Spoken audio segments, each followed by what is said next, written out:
रामकृष्ण हरी माऊली ज्ञानेश्वरी अध्याय पहिला ओळी 152 ते 154 चा अभ्यास आजच्या व्हिडिओमध्ये करण्यात आलेला आहे. तरी सर्वांनी शांत चित्ताने ऐकावे ही नम्र विनंती. तेच अर्जुनाचा सुतू सात्यकी अपराजितू भ्रष्टदोन्नपुनातू शिखंडी हन. या ओळीमध्ये कुरुक्षेत्र युद्धाच्या प्रसंगात पांडव सैन्यातील प्रमुख वीरांचे वर्णन केलेले आहे.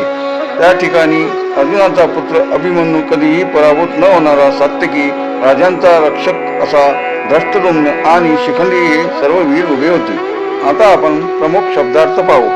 अर्जुनाचा सुतू, सूत म्हणजे पुत्र म्हणजेच अभिमन्यू. सात्यकी अपराजितू म्हणजे काय? सात्यकी जो यादवांचा सेनापती आणि अर्जुनाचा शिष्य होता त्याला अपराजित असे म्हटले जाते.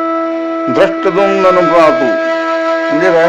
द्रुपद राजाचा पुत्र धृष्टद्युम्न जो पांडव सैन्याचा मुख्य सेनापती होता. शिखंडी भीष्म पितामहांच्या समोर युद्धाला उभा राहिलेला महत्वाचा योद्धा होता.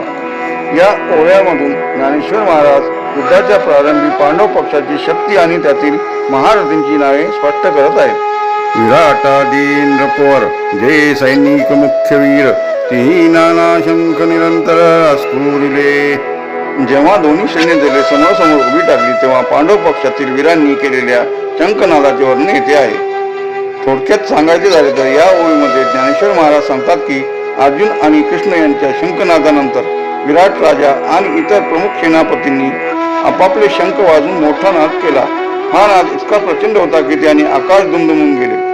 तेने महाघोष निर्घाते शेष कुर्म अवचिते रसबदोनी भूभाराते सांडुपाती. प्रत्यक्ष रणांगणावर सर्वांनी वाजवलेल्या शंखामुळे जो नाद झाला, जो भयानक आवाज झाला त्याचे वर्णन या ओव्यामध्ये केलेले आहे.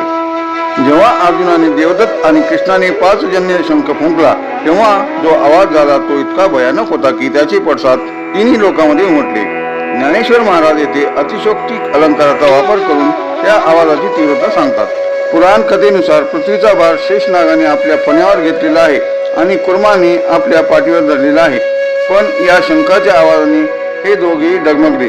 त्यांना असे वाटले की आता प्रलय येतो की काय, आणि त्या भीतीपोटी ते पृथ्वीचा भार सोडून निघायला लागले. ज्ञानेश्वर माऊली ज्ञानराज माऊली तुकाराम, ज्ञानेश्वर माऊली ज्ञानराज माऊली तुकाराम तुकाराम तुकाराम.